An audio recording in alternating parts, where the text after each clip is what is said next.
All right, this is James Gilliland with World Puja. We've got another great show today. We've got Ralph Ring, and Ralph Ring is a brilliant, innovative technician who, as a young man in the late 1950s and early 1960s, worked closely with Otis T. Carr with the aid of his Paul James Carr, who was himself a protege of the great inventor Nikola Tesla, built a number of flying discs which worked.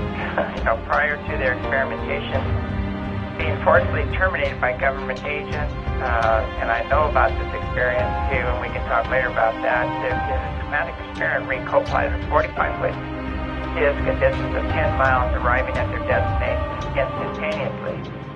In more recent times, Ralph's been interviewed with the History Channel and Alternative Media, and Project Camelot, Red Ice Creations, and quite a few others as well. So without further ado, I want to bring Ralph on the show. Ralph, are you with us? Yes, I am, James. Good morning. It's great to have you on the show. I've always admired your work, and I was always curious about your work as a young man. I was raised in Apple Valley, California, and we used to drive by your facility there constantly, with your sign with the UFO on it. And we were trying, I was always trying to get my mom to stop. I said, I want to see that. I want to go there. I want to check out the flying saucer. And they would never, let me go there. And then all the rumors came around about the FBI coming in and shutting everybody down, and it's a fraud, and it's this and that, and all the other, So, unfortunately, I never did get to experience what was going on there. Well, I wish you had. You would have been welcome, that's for sure. Anybody that's interested in what we were doing was welcome. The ones that weren't interested in what we were doing weren't quite as welcome. But we were stirring up some dust there in Apple Valley when we were there, and we had a lot of things going on. People thought we were. I don't know what. We had our prototypes going around the valley and stuff, and I guess they thought they were flying saucers and stuff. It was just our prototypes. But anyway, go ahead. Well, we were having a lot of fun, and but more than that, we wanted to get the prototypes working so that we could produce larger craft, and before we ran completely out of money and funds and people to help us, and introduce them to the people in a gentle way where they could understand there's something there they don't understand, and demand that an investigation or an explanation from the powers that be. And the powers that be, we all know, are especially now are using deadly force to stop these innovative technologies, especially in kind of fieldless energy or technology that isn't burning the conventional field. Yeah, they're blowing up transformers and all kinds of things going on. I don't know. It just seems to happen. And I work with a German scientist that has all this technology. He's got not just the anti-gravity, the counter-gravity, and all the other things. And I tried to help him get this technology out.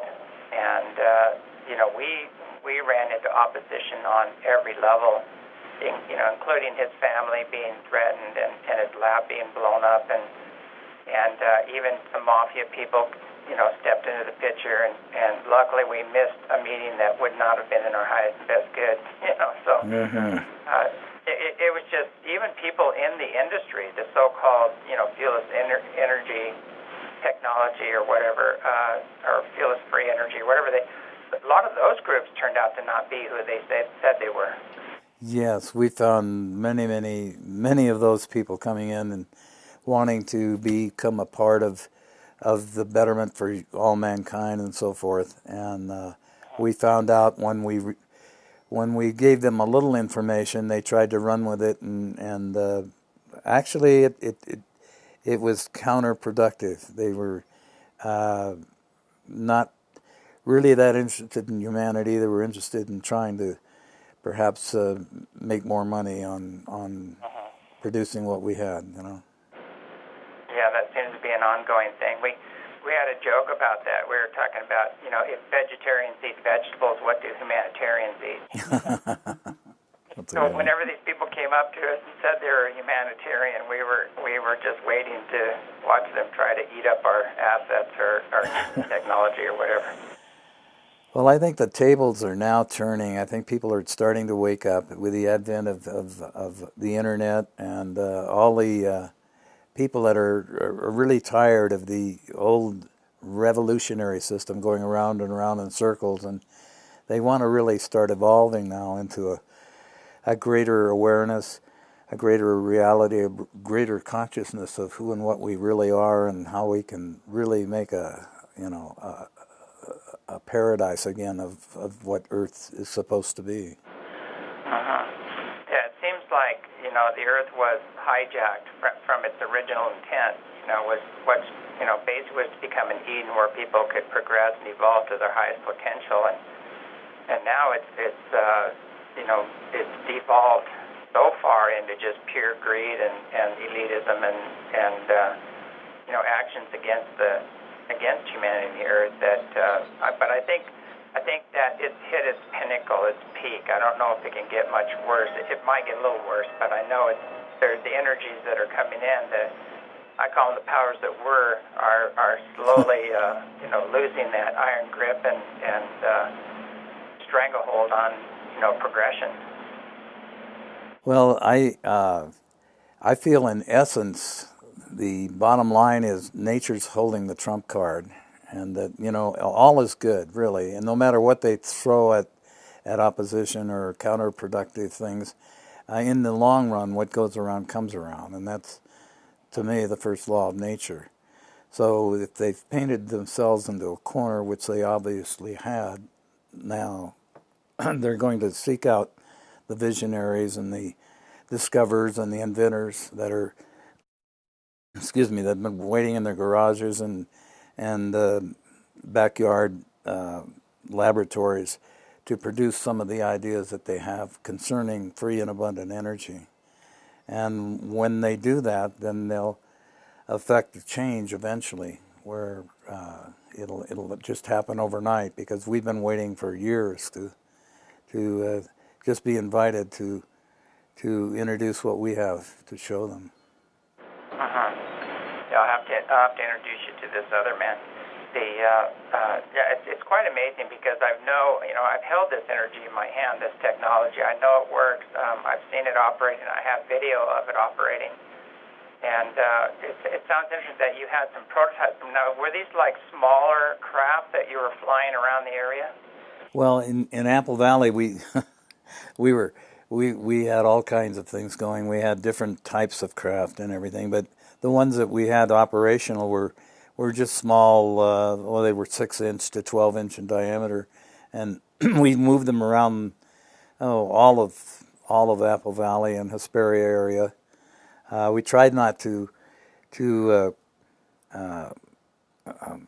cause anybody to get upset or nervous or think of them as anything different than experiments, but some of the projections that we had would produce a corona around them, kind of a purple light, and this is what attracted the people to thinking they were flying saucers. But actually, they were just small prototypes that we were experimenting with, and then we wanted to get a manufacturer. We had perfected our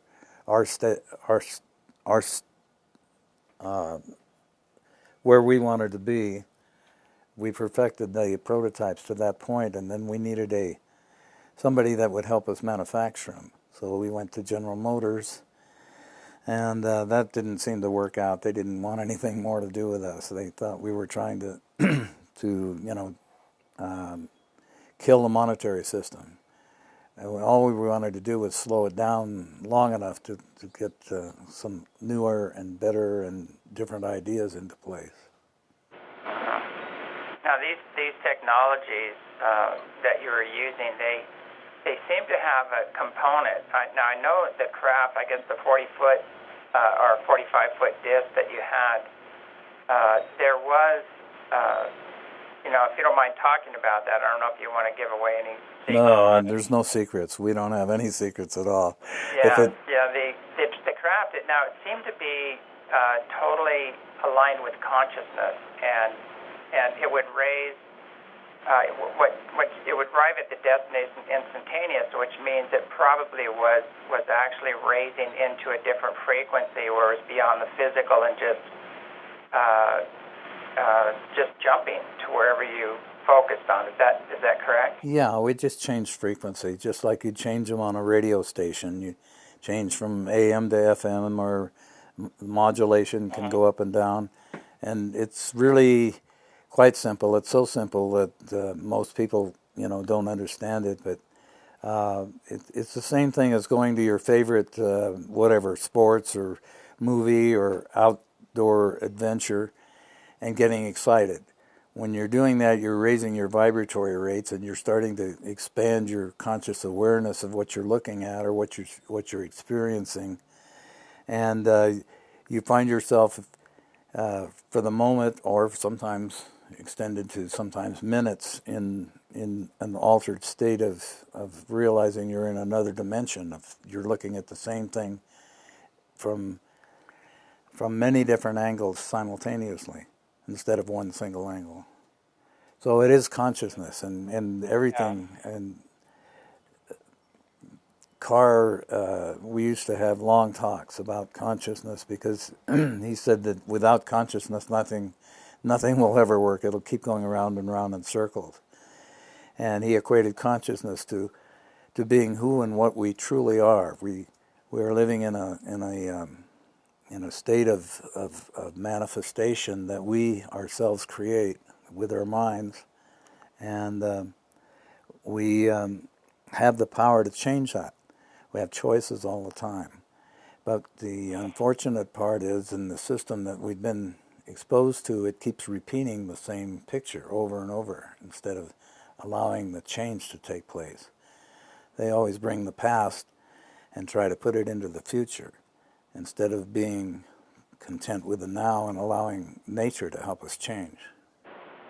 Now the disc, it seemed like there was some kind of a sphere in the center of the disc that was interactive with consciousness. Is that correct?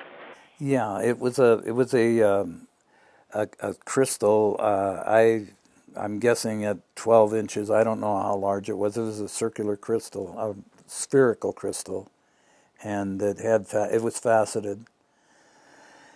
And a light came through the bottom. I'm assuming it was laser. I'm not sure of the source of the light. I wasn't an engineer. I was just merely a lab tech.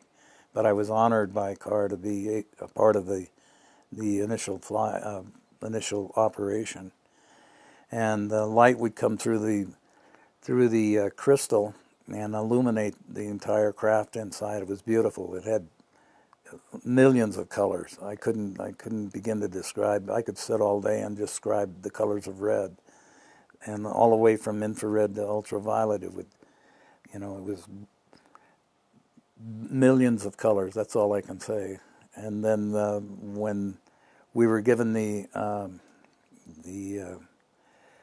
signal that we were going to now change our frequencies, change our vibratory rates, the crystal started glowing and tuning into one frequency, which equated to the color of aquamarine, and the interior of the ship lit up like I was underwater. It was beautiful. It was just, I can still see it. And so then the guidance system, was that just according to the consciousness of the group, or how did you pick a destination?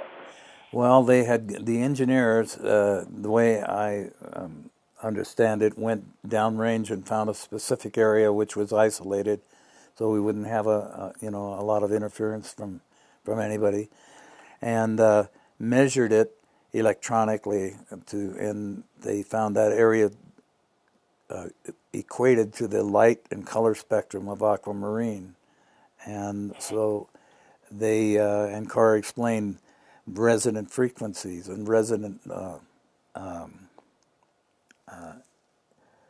I'm trying to find a word here. Explain it. Resonance. Well, they match frequencies of, you just match the frequencies of the area, and then it just, I guess, jumped to that area. Yes.